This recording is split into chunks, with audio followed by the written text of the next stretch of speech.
Boa tarde, telespectadores do Hora do Contribuinte. Estamos iniciando mais um novo programa e, como sempre, agora ao lado do meu novo companheiro, Lucas Santos. Boa tarde, Lucas. Boa tarde, Alisson. Hoje a gente tem entrevista importante Olha que aí. mexe no jogo político aqui do Mato Grosso do Sul, né, Alisson? Com certeza, Lucas. Antes de passar e apresentar, a nossa entrevistada, não deixe de seguir a gente nas redes sociais, porque é muito importante para o nosso engajamento, né, Lucas? Lá no Instagram, corre que siga o Contribuinte Jornal e Contribuinte TV. E também aqui no YouTube, você se inscreve no canal e clica no sininho, porque sempre que a gente subir uma live, você vai estar antenado e por dentro do assunto, não é, Lucas? Exato.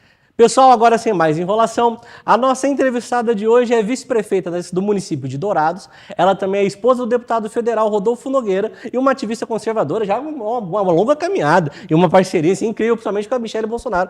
Giane Nogueira, uma honra ter você aqui com a gente. Obrigada, pessoal, todos que estão nos assistindo. Alisson. Lucas. É novo, gente, estou conhecendo o Lucas agora. Obrigada pelo convite, é uma alegria estar aqui no Contribuinte, poder falar um pouquinho aí das curiosidades dos nossos temas nacionais e estaduais. Perfeito. E já o assunto, que é o assunto do momento.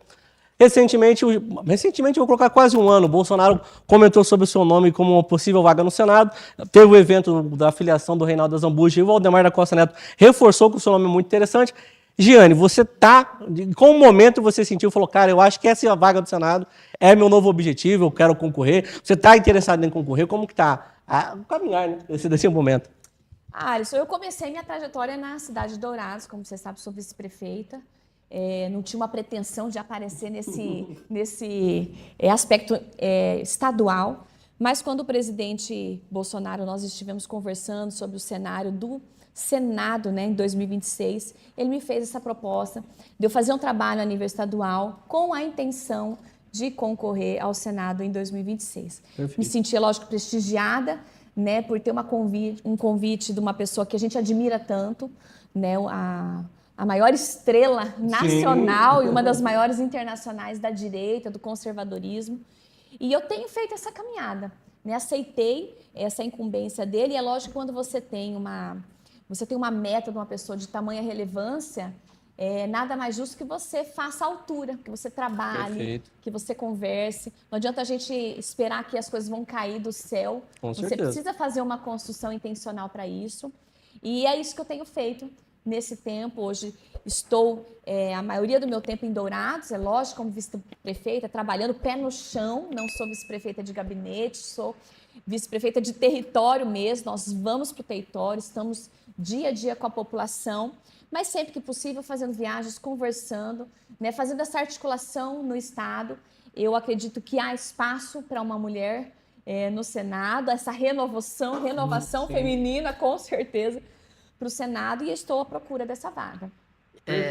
Giane, a gente sabe que uma construção para uma candidatura ao Senado Federal não é fácil. Sim. Principalmente no maior partido aí, que é o PL e PT, são construções muito difíceis. A gente está acompanhando aí o Vander tentando construir na esquerda, a hora vem a Simone Tebet, pode desmontar. Como que está sendo para a senhora essa construção dentro do PL, que agora recebeu o Reinaldo Azambuja, recebeu 18 prefeitos, e aí vê a iminência de outros políticos do estado tentando essa segunda vaga, tentando fazer essa dobradinha com então ex-governador. Como que está sendo para a senhora conquistar esse espaço, ainda mais agora com o Bolsonaro preso, né, numa prisão domiciliar, não conseguindo se comunicar, não conseguindo defender o seu nome aqui no estado? Como que está sendo essa costura? Lucas, o PL é um partido assim gigante, né? É desafiador estar no PL. Eu gosto de frisar que eu estou no PL desde 2022, né? Logo que o presidente Bolsonaro entrou no PL, nós fizemos a nossa filiação. Então, o PL é a minha casa hoje, né? O ex-governador Reinaldo Azambuja entrou no PL agora, nesse momento, nesse mês passado. Então, uma figura nova dentro do PL. Acredito sim que o PL tenha grandes nomes para disputar, para conseguir poder disputar 2 vagas ao Senado dentro do PL. É isso que nós temos defendido. Sabemos que o Reinaldo foi convidado pelo próprio presidente Bolsonaro para disputar uma das vagas. Então, sim, acredito que nós temos espaço para essa segunda vaga. Como eu tive um convite do presidente Bolsonaro, eu nunca fui bater na porta dele atrás disso, nunca fui clamar, pedir, solicitar isso. Isso veio de encontro a um trabalho que eu vinha realizando na minha cidade. Então, eu me sinto confortável hoje com essa segunda vaga. Mas eu gosto de frisar, é lógico que a gente vai caminhando pelo Estado e o projeto começa a tomar musculatura, começa a tomar corpo, começa a tomar repercussão por causa do momento, também por causa do momento político que nós vivemos nacionalmente.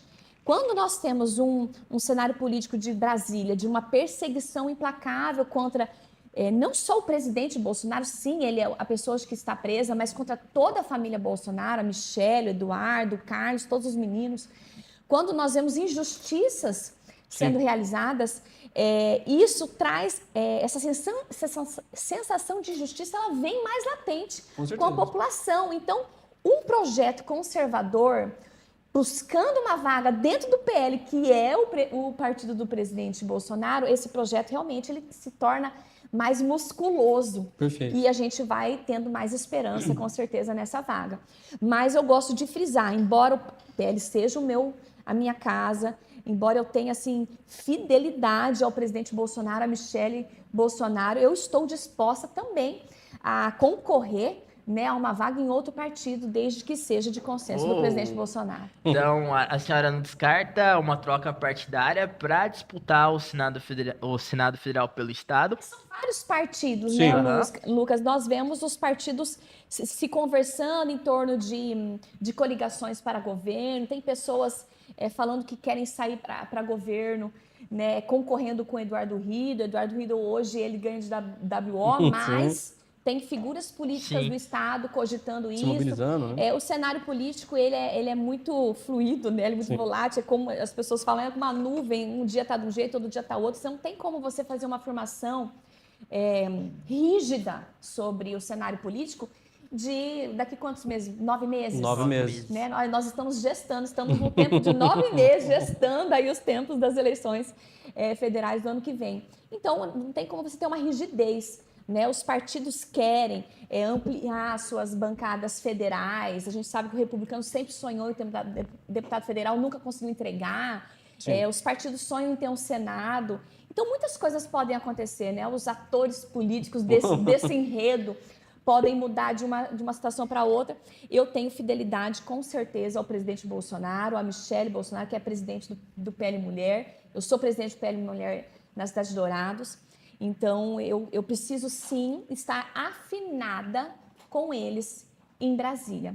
Se para haver competitividade vai ser no PL, isso me traz muito agrado, porque a minha casa é um partido que carrega os princípios que eu acredito, os valores conservadores, né? Nós já temos uma história construída dentro do PL, mas a gente sabe da importância do Senado. Né? O Senado ele é decisivo para aquilo que vai acontecer com o Brasil. Né? Se nós teremos um Brasil ainda para poder chamar de nosso, depende muito do Senado. Então, pensando nisso, em poder cooperar com o presidente Bolsonaro, que precisa muito, né, de toda a base unida com ele, Perfeito. Com a Michelle, com toda a família Bolsonaro, poder cooperar com o PL, com a direita nacional, eu estou disposta, assim, se for necessário, a novas composições. Perfeito. Ainda pegando um gancho sobre a questão do Senado, Giane, um assunto que já infelizmente virou rotineiro no Brasil, são os excessos que o Supremo tem tido principalmente com a ala que é considerada os parlamentares conservadores. Alguns casos, até eu coloco o próprio Daniel Silveira, foi perseguido, até de uma forma que eu acredito até injustamente. Carlos Zambelli. A minha pergunta para você nesse cenário, como você avalia qual a importância dos senadores, principalmente numa base conservadora, para tentar não digo barrar, mas tentar mudar um pouco esses abusos dos Supremos, já avisando que provavelmente, na próxima eleição, você seja um candidato ao Senado e se eventualmente você ganhasse, você ia ter um deslumbre de como organizar essa defesa contra, principalmente, os abusos, não gosto de citar nome, mas o nosso querido Alexandre de Moraes, que tende a ser o grande carrasco da direita, no modo geral. Alisson, infelizmente, o que nós vemos, isso que você falou mesmo, esse cenário do STF fazendo uma perseguição contra as figuras da direita, você não vê o STF atrás de nenhuma figura da esquerda ser processada, nós tivemos aí o rombo do INSS, teve uma prisão agora, foi decretado esses dias, mas até então nenhuma figura da esquerda sendo processada acerca disso. Nós temos o Daniel Silveira, como você muito bem colocou, o Eduardo hoje não pode voltar ao Brasil sob a iminência de uma prisão. E é necessário a gente ter um projeto de Brasil, não é só de direita, né, no que tange ao STF. E o que acontece também são muitas usurpação de poderes, uma vez que nós temos um legislativo que foi eleito, milhões de brasileiros elegeram deputados federais, senadores, para fazer os projetos legislativos, e toda vez que nós temos uma lei aprovada, nós temos uma judicialização para flexibilizar aquilo que é a vontade popular, porque a vontade popular ela é dita através de senadores e deputados federais. Então é muito ruim o legislativo ter que sempre correr atrás de uma proposta legislativa para tentar diminuir os avanços totalitários do STF. Então, para a gente parar de ficar só enxugando gelo legislativo, hoje, deputados e senadores, é importante nós pensarmos em um projeto até de frear, eu costumo dizer, né, como uma produtora, uma boa produtora rural, um freio de arrumação, né, para colocar cada um dentro do seu quadrado, né, para que o STF entenda que ele não pode continuar atropelando o legislativo. Isso só não aconteceu porque nós temos, então, um Senado que está calado, um Senado que não tem colocado os devidos pontos finais em processos que são abertos de forma miraculosa, né? Nós temos um ministro, Alexandre de Moraes, indo na Polícia Militar querendo saber como que foi a mega operação. Isso é função de um ministro do STF? Isso é uma forma de intimidação? Então, são muitos desmandos. Quem que é o presidente hoje da nação? Né? É uma dobradinha, Alexandre, Lula? Então, nós sabemos que o presidente Bolsonaro começou a ser atropelado na perseguição, ainda na sua gestão, quando ele começou a tocar no assunto de um STF como uma corte constitucional apenas. Porque justamente você teria poderes retirados do STF de perseguir opositores.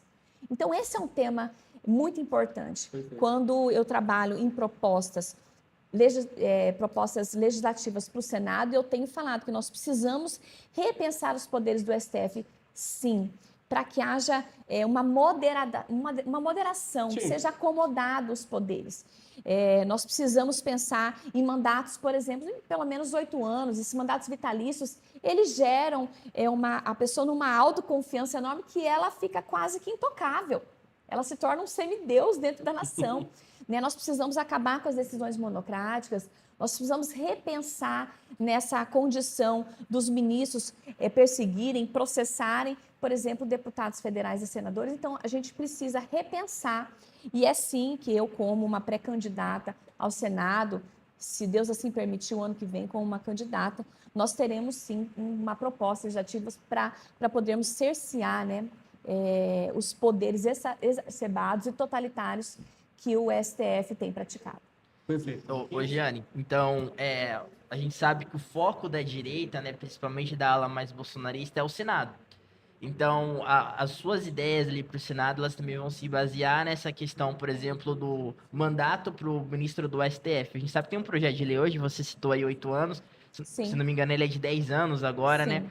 Então, a gente vê que há uma urgência, até você tocou na questão do Moraes ir até o Rio de Janeiro, de fato, um juiz ir até lá, O que lhe cabe, né? eles dão entrevistas, Não a gente foi o viu... ministro. Não, a gente viu o Gilmar Mendes, decano do STF, falando sobre a manifestação da esquerda, que foi um ato democrático das pessoas nas ruas. Não é papel de um ministro do Supremo Tribunal E é Federal. uma confiança tão grande porque realmente são intocáveis. Exato. Então nós precisamos repensar o formato hoje da nossa corte superior.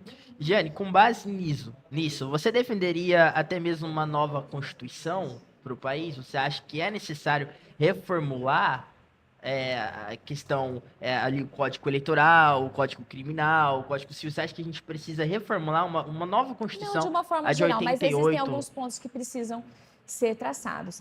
Essa questão dos poderes do STF, acredito sim que caberia uma reforma constitucional.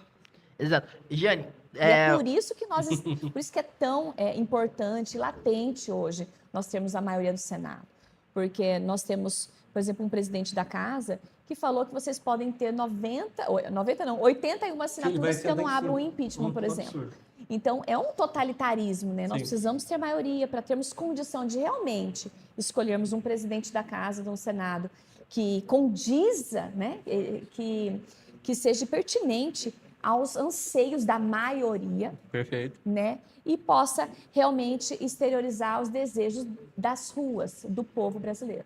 Jane, saindo um pouquinho da pauta do Senado Federal, vamos entrar agora num projeto do governo, que o governo federal é contrário, que é equiparar as facções a organizações terroristas. Sim. A gente sabe que o nosso estado faz fronteira seca com 2 países, Sim. cinco estados, Bolívia e Paraguai, e 2 prefeitos do interior do nosso estado, prefeito de Ponta Porã, se não me engano, Eduardo Campos, do PSDB, e o de Bela Vista, Gabriel Bossia, já demonstraram ser favoráveis a esse projeto que equipara essas facções a grupos terroristas. O governo federal é contrário. Qual que é a visão da senhora ali em Dourados, do lado, a 120 km mais ou menos? Sim. E a gente sabe que Dourados escoa isso também, sabe? A polícia, tanto a militar, como a civil, como a federal, tem que estar trabalhando para pegar essas apreensões em drogas cada vez em níveis mais Até que a recordes. sede do DOF hoje é em Dourados, né? O governador, inclusive, falou que são 500 mil toneladas anuais de drogas apreendidas no nosso estado. Então, qual que é a visão da senhora? A senhora acha que equiparar é um caminho para a gente começar a combater melhor essas facções, começar a combater as cabeças? Qual que é a visão da senhora Com em relação a certeza, isso? eu acredito sim que essa equiparação é importante e é justamente por isso que o Lula é contra, né? Porque eu acho que ele tem um rol de amizades muito profundas nesse nicho, né? Nesse segmento da sociedade. Mas é importante até para haver uma cooperação entre os países, né? Então, essa cooperação é importante para você fazer um combate mais preciso e eficaz, o aumento de penas, e é uma série de propostas que ajudam no enfrentamento dos traficantes, das facções criminosas, que hoje nós vemos o Trump, né, vindo para cima da Venezuela, justamente porque o narcotráfico hoje é um narcoestado da Venezuela, isso é comprovado através das investigações internacionais, isso transcende as fronteiras de um país só, e nós sabemos que isso está muito ramificado no Brasil. Argentina e o Paraguai, né, Jane, rapidamente, eles já classificaram essas facções como grupo Sim, terrorista, então né? cabe agora ao Brasil também para poder facilitar esse intercâmbio entre as nações e o combate desses crimes que têm destruído, assolado o Rio de Janeiro, né? Hoje fala-se tanto em soberania nacional, mas cadê a soberania nacional dentro ali dos morros do Rio de Janeiro? Nós temos o Estatuto do Desarmamento, mas nós temos traficantes andando com seus fuzis, né? Cometendo atrocidades com famílias, o crime organizado, facções criminosas destruindo uma sociedade, e nós temos um governo irresponsável, um desgoverno, que se nega a fazer essa equiparação dentro desse projeto e também é contra ajudar uma mega operação que nós tivemos aí, nosso governador Castro, no Rio de Janeiro, não permitiu que a Polícia Federal participasse e agora quer que a Polícia Federal analise a atuação dos policiais militares. Exato. Então, ela se absteve, foi convidada para essa operação, recusou a sua participação e agora quer que ela analise a atuação. E ele chamou como desastrosa a operação. Desastrosa. Qual que é a visão da senhora a respeito? Para mim, foi uma operação de guerra. Não foi só uma operação dentro de uma cidade, uma operação de guerra. Nós tivemos drones, granadas, bombas, fuzis, uma artilharia pesada, e nós tivemos heróis de farda, que foram os nossos policiais militares e civis, atuando sem ajuda das Forças Armadas, sem ajuda do Exército, porque não foi permitido pelo governo federal, não foi exteriorizada essa ajuda, sozinhos, fazendo um combate e exatamente exercendo a soberania do território. Perfeito. Soberania nacional, soberania do governo do estado, para salvar vidas. Tanto é que 82%, 80 e algum por cento, 86% da população das comunidades concordaram com a operação. aprovou a atuação. Porque essa população que sabe a realidade que eles vivem dentro das comunidades. E quando você me fala que 2 prefeitos aqui da nossa região de fronteira são a favor da equiparação das facções criminosas com o terrorismo, porque eles também, Lucas, vivem a realidade da fronteira. Perfeito. Então, nessas minhas viagens, eu andei várias cidades da fronteira, Aral Moreira, nós temos Bela Vista, Ponta Porã. Todos eles vivem a realidade difícil da fronteira. A questão da segurança, ela é emergencial nas fronteiras do Mato Grosso do Sul. Então, a equiparação, isso é uma conduta responsável de um governo que realmente se preocupa com o cidadão de bem, com quem paga imposto, porque traficante não paga imposto. Quem paga imposto somos nós. Ele vai usar o nosso dinheiro, porque não existe dinheiro público, existe o dinheiro do contribuinte, que somos nós. Vamos usar o nosso dinheiro agora para ajudar as famílias dos traficantes mortos na operação.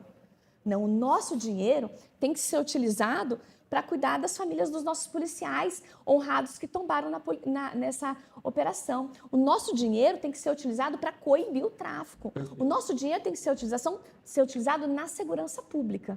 Então, quando nós vemos prefeitos levantando essa bandeira, quando nós vemos um governador corajoso, como foi o governador do Rio de Janeiro, fazendo combate, é justamente porque no chão essa a necessidade, é o desejo de cada contribuinte de bem que ama a nação. Jane, rapidamente, eleições presidenciais, o Bolsonaro está inelegível, muito provavelmente não vai concorrer. Saiu até mesmo informação hoje que ele deve ser transferido a um presídio, ainda estão ali, a questão da saúde dele é uma situação mais delicada para que socorra. Como a senhora vê esse sucessor do Bolsonaro nas eleições para 2026? A gente tem aí o Tarcísio, a gente tem o Ratinho Júnior, a gente tem o governador do estado de Goiás, Ronaldo Caiado. Qual que é a opinião da senhora a respeito? A direita ela vai conseguir construir uma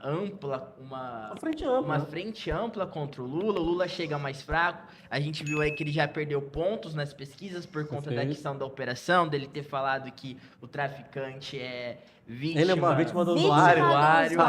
Deu Ele até falou, dó, o né? pessoal falando Imagina. se foi um ato falho, um ato sincero dele, uma fala dessa. Então, como a senhora vê... Sincericídio. Ele Sincericídio cometeu um dele. sincericídio aí. Como a senhora vê as eleições de 2026 para presidente da República? Temos um candidato? Lucas, infelizmente, o cenário ainda ele é muito nebuloso. A gente não tem uma versão clara sobre isso. É lógico que o desejo, o anseio de cada cidadão conservador de direita é que o presidente Jair Messias Bolsonaro seja o nosso candidato à presidência. A gente fala que a esperança é a última que morre, né? Eu tenho ainda fé numa reviravolta. Quando nós vemos essa mobilização do Fux para a segunda turma do STF, existe essa possibilidade de um recurso migrar para a segunda turma, nós vemos com a presença dele na segunda turma, nós temos a maioria ali nos votos, então tudo isso traz um cenário que pode ser que algo, né, uma esperança, uma luz no fim do túnel surja, né? Mas acerca de uma sucessão ou de algum nome que não seja o presidente Jair Bolsonaro, isso com certeza vai partir dele e a direita vai se unir em um projeto que esteja totalmente alinhado com o presidente Bolsonaro. Então, a gente sempre faz, né, a brincadeira para todo mundo, não, nós temos 3 candidatos, é o Jair, o Messias e o Bolsonaro. E se não for esses 3, será com certeza alguém que ele abraçar, alguém da sua total confiança, mas nós temos orado, temos levantado um clamor ao Senhor, pedindo que justiça seja feita, né? Será uma injustiça muito grande se ele não puder ser o nosso presidente, o nosso candidato. Isso sim é um golpe, né? Todo esse folclore em cima de uma trama golpista, tudo isso é conversa para boi dormir. Um grande golpe é uma eleição sem o maior ícone da direita, que não fez nada de errado, não tem nenhum processo de corrupção contra ele, nós temos apenas narrativas. Então, nós com certeza miramos no nome do presidente Bolsonaro para ser a luz aí, a guiar a direita nacional em torno, seja do nome dele ou seja de um nome que ele qualificar. Perfeito. Jane, pegando um gancho ainda num assunto antes desse, que a gente estava falando sobre a questão da operação, um grande assunto que ocorre, que já virou, eu acho o mais esperado por todos os líderes do Executivo, é a Rota Bioceânica. A obra da grande Rota Bioceânica vai trazer milhões de benefícios, mas como todos os benefícios, também existe um malefício. E isso casa muito com essa questão da gente combater, né, o crime organizado como o terrorismo. Porque Com você certeza. vai criar um caminho aberto, que vai ligar do Pacífico ao Atlântico. Você, como senador, e se eventualmente for eleito, como que você está pensando em ver essa questão da Rota Bioceânica? Porque eu vejo muito a conversa da Rota Bioceânica como algo só financeiro, né? Vai trazer muito mercado, muito investimento, mas eu vejo que meio que falta comentar sobre a questão da segurança. Você tem pensado em algo sobre isso? Você acha que o Mato Grosso do Sul está preparado hoje para a gente conseguir ter uma rota de comércio, não só de produtos legais, mas infelizmente também de produtos ilegais? E se tem alguma alternativa, você acredita que seria até necessário tomar como medida antes? Alisson, é muito interessante essa sua colocação. A Rota Bioceânica, ela vai abrir o nosso estado do Mato Grosso do Sul, que já tem fronteira, né, com 2 países e que já traz uma facilidade muito grande e agora vai trazer o mercado aberto até a China, até a Ásia, né? Então nós precisamos pensar realmente em fortalecermos a segurança. É uma pauta que eu estava tratando, como nós somos do agro, defendemos o agro, eu sou produtora rural, a gente sabe da importância do agro. Nós estávamos discutindo essa semana sobre o fortalecimento da PM rural para fazer. Mas quando nós pensamos em rota bioceânica, nós temos que pensar na DOF, em toda a nossa guarnição, né? Nós precisamos fortalecer, sim. Estrategicamente, quais são os polos que nós precisamos abrir, né, nessa estratégia de onde a rota bioceânica passa, para que o Mato Grosso do Sul não seja conhecido como um estado que está levando para a Ásia produtos ilegais, né? É muito boa essa colocação, mas também eu coloco que nós precisamos pensar nos investimentos dessas cidades. Perfeito. Né? A maioria das cidades que serão contempladas com a rota bioceânica não tem uma infraestrutura ainda necessária, muito menos de segurança e também de logística, né, para comportar tudo isso. E quando nós falamos também sobre rota bioceânica no estado do Mato Grosso do Sul, nós precisamos fazer, inclusive nós temos o celeiro do MS, que é um grupo que está pensando sobre rota bioceânica. Eles têm levado esse tema, gerando nos empreendedores do Mato Grosso do Sul essa consciência sobre as possibilidades, né, sobre as oportunidades que vão abrir aqui para o nosso estado, porque senão nós corremos o risco do nosso estado ser apenas uma passarela, né, para os produtos de outros estados passarem por aqui e a gente vê o bonde passando e a gente não tem nenhum proveito econômico. Então é importante as cidades começarem a ter grupos de estudo para que os nossos empreendedores possam usufruir. Então, para que nós tenhamos produtos bons, de bons comércios, para poderem chegar até o comércio da Ásia. Ô, Giane, agora mudando de assunto, de ontem para hoje, nosso estado teve 2 mortes de mulheres aqui no nosso estado, em Jardim e Aparecida do Taboado. 33ª e a 34ª morte por feminicídio. Sim. Qual que é a opinião da senhora a respeito? As políticas públicas estão falhando? O que a senhora acha que o Estado, fala-se em Estado como o Estado brasileiro deve fazer para que possa ajudar essas mulheres que são alvos cada vez maiores desses tipos de criminosos? Sim, Lucas, é muito pertinente essa sua colocação. Inclusive, em agosto, eu fiz uma caminhada fazendo palestras justamente abordando esse tema sobre a violência contra a mulher, a violência doméstica, os feminicídios. O nosso estado, infelizmente, ele ranqueia feminicídios e também crimes sexuais contra a criança e adolescente. Então, nós precisamos ter uma frente de combater isso. Mas, infelizmente, não é só uma frente ostensiva ou de policiamento. Nós precisamos de uma estrutura de policiamento, né? Mas precisamos também da prevenção. Então, dentro do policiamento, por exemplo, eu estive conversando com vários eixos dentro da Polícia Militar que fazem esse monitoramento de mulheres que têm um boletim de ocorrência, que têm medidas restritivas de direito contra esses homens violentos. Então, eles têm se desdobrado, têm tentado aumentar o número de agentes nessa frente, que é muito importante, mas nós precisamos trabalhar na prevenção. Dentro da prevenção, o que eu vejo que é muito importante? Um dos principais ingredientes para uma mulher se tornar refém de violência doméstica e muitas vezes não conseguir sair, porque é uma roda de violências, né? Tem dia que o homem está muito violento, tem dia que não está. Essa mulher não tem coragem de romper com esse ciclo vicioso desse relacionamento tóxico. É justamente a dependência econômica. Perfeito. 90% dos casos, essa mulher que ela tem uma dependência financeira desse homem, ela tem dificuldade de romper com esse ciclo de violência. Então, dentro disso, nós precisamos de políticas públicas que possam empoderar a mulher, mas eu falo empoderar no sentido de trazer cursos e motivação para que essa mulher saiba que ela pode... Uma independência financeira, né? Ela pode romper com essa dependência financeira e ela pode ter um relacionamento saudável. Perfeito. Não é romper com o relacionamento, mas ter um relacionamento saudável e ela ter essa independência financeira. E nós também tem uma outra vertente que eu gosto de tocar no assunto, Lucas. Nós temos hoje, infelizmente, uma cultura que é fomentada particularmente muito pela esquerda, uma cultura que não se importa com as letras das canções.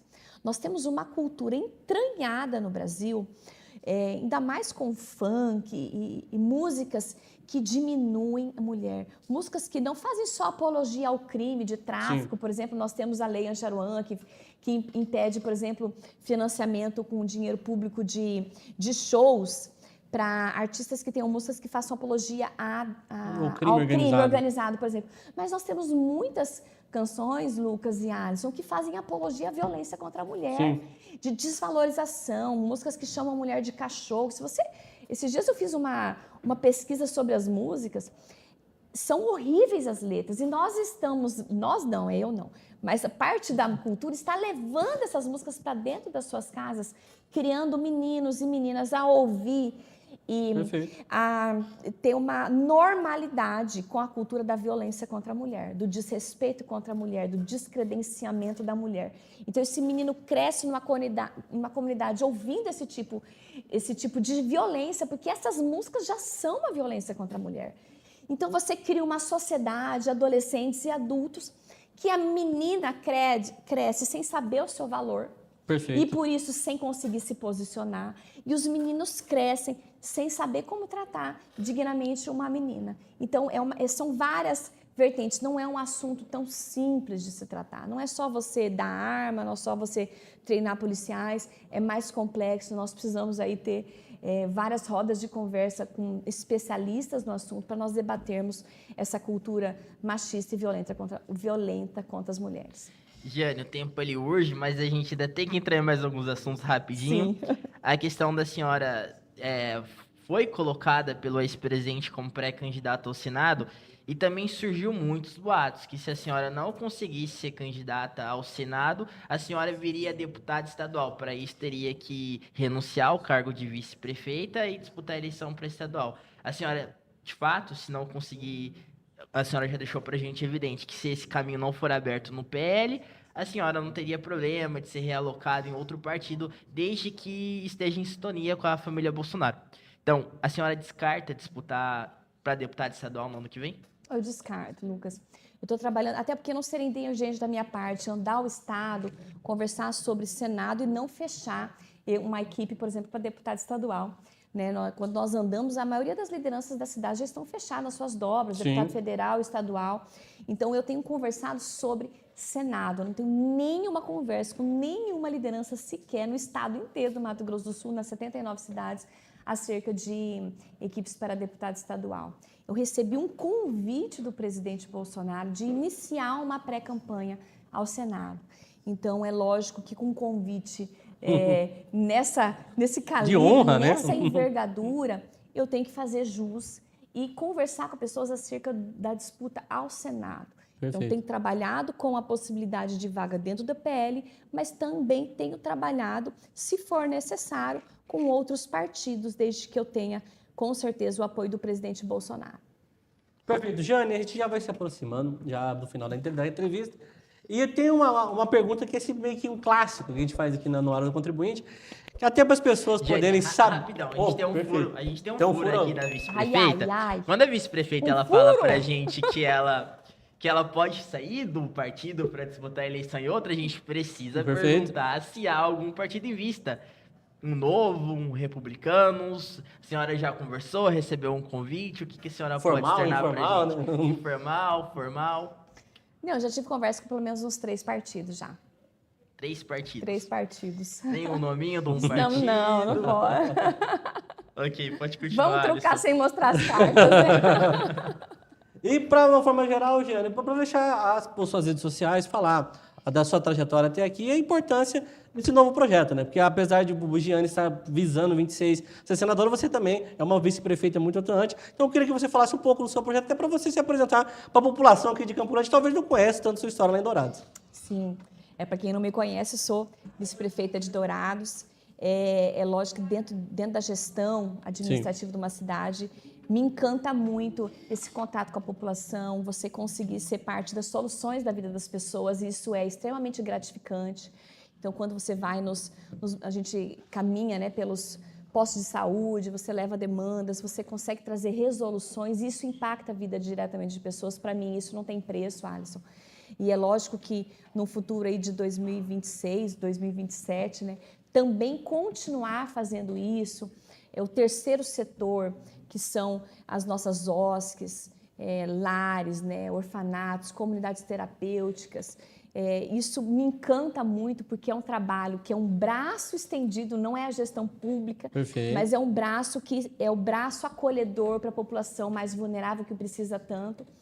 Então, fazer parte disso hoje em Dourados me encanta, me traz muita alegria, muito contentamento e também traz mais robustez para o meu projeto ao Senado, né? Eu tenho caminhado com propostas legislativas, mas também com investimentos que nós vamos evidenciando na caminhada das cidades, nós vamos vendo o que as cidades precisam. Perfeito. E nós temos nichos, por exemplo, das crianças, é algo que tem o meu coração. Muito antes de pensar em estar na política, eu sempre estive atuando hoje a gente não fala mais orfanato, mas em um lar de acolhimento de crianças, né, que foram retiradas dos seus lares, crianças que estão na fila de adoção. Isso foi parte da minha história lá em 2015, 2016. Então, comunidades terapêuticas também, fiz parte de ações sociais dentro das comunidades terapêuticas. A gente sabe que isso muda a realidade das famílias mais carentes das cidades. Então, é algo que eu carrego e que eu pretendo carregar, sim, para o Senado, como um braço forte da nossa gestão, né, e aplicação dos recursos dentro do estado do Mato Grosso do Sul. Eu sou produtora, sou advogada. É lógico que, como advogada, a gente pensa muito em leis que mudem diretamente a vida das pessoas, mas também tenho as minhas pautas fiéis como defensora do agro. Porque quando a gente fala do agro, a gente precisa desmistificar isso, Lucas, porque nós estamos falando da segurança alimentar. Perfeito. Então, um agro com insegurança jurídica no campo, ele está comprometendo o valor dos nossos alimentos na prateleira da população e dentro do carrinho, né, de compra da dona de casa. Então, nós precisamos pensar. Eu estava fazendo uma pesquisa, por exemplo, sobre o agro norte-americano. O agro nos Estados Unidos, ele é subsidiado pelo governo. O nosso agro só paga a conta. Vive estiagem, vive uma perseguição implacável desse desgoverno do Lula. E nós tivemos esse ano um aumento de RJs, que são recuperações judiciais, em mais de 600% do agro do nosso Mato Grosso do Sul. Então, nós precisamos de parlamentares que realmente sabem da importância desse setor, porque ele alavanca o PIB, 1/3 do PIB nacional, mas também o PIB estadual. E o que isso muda nas nossas vidas, Giane? Isso muda diretamente, porque é emprego que chega para a população. O empreendedor gera mais emprego. E o agro não é só o produtor lá no campo, tem toda uma engrenagem ao redor que movimenta toda uma logística, as cidades. Isso chega com emprego, com bons salários para toda a população. Então, o projeto meu, hoje, enquanto vice, me traz musculatura e paixão para desempenhar essa defesa no Senado. Eu sou mulher, sou conservadora, tenho 3 filhos, né? A gente sabe da importância da mulher, de nós defendermos a família, defendermos a nossa fé e honrar a Deus lá na política em Brasília. Pessoal, é isso. Eu não deixei minha rede Verdade, social. não esquece Não das redes sociais. esquece. Se você não me conhece, me segue lá na minha rede social, é giane.nogueira. Vai ser uma alegria poder conversar com você lá no direct, receber os seus comentários e você poder acompanhar mais de perto a nossa trajetória, a nossa caminhada por todo o Mato Grosso do Sul. Pessoal, essa foi a entrevista com a Giane Nogueira. E tem mais uma coisa, Lucas, também tem que pedir um favor para a Giane. A gente não pode perder a oportunidade de falar, Giane, fala no pé do ouvido do maridão, fala, Rodolfo, fala lá, dá uma entrevista para ele. A gente sempre tenta conversar com o Rodolfo. Vou cutucar o gordinho do Bolsonaro. Eu sempre quero conhecer o gordinho, eu quero ser o gordinho do Bolsonaro. Vamos ajeitar esse negócio. Não preciso que ele venha. Então, pessoal, essa foi a nossa entrevista com a Giane Nogueira. Ela já deixou as redes sociais dela. Não deixe de seguir a gente, Lucas, que é muito importante. Lá no Instagram tem Contribuinte TV e o Contribuinte Jornal, nossas 2 plataformas. E, além disso, aqui no YouTube, se inscreve e clica no sininho, porque sempre que a gente subir uma live dessa, você vai ficar antenado, não? É importante para você ficar por dentro de todas as informações. Muito obrigado a todos que acompanharam essa entrevista. Obrigado, Giane, pela sua presença aqui conosco.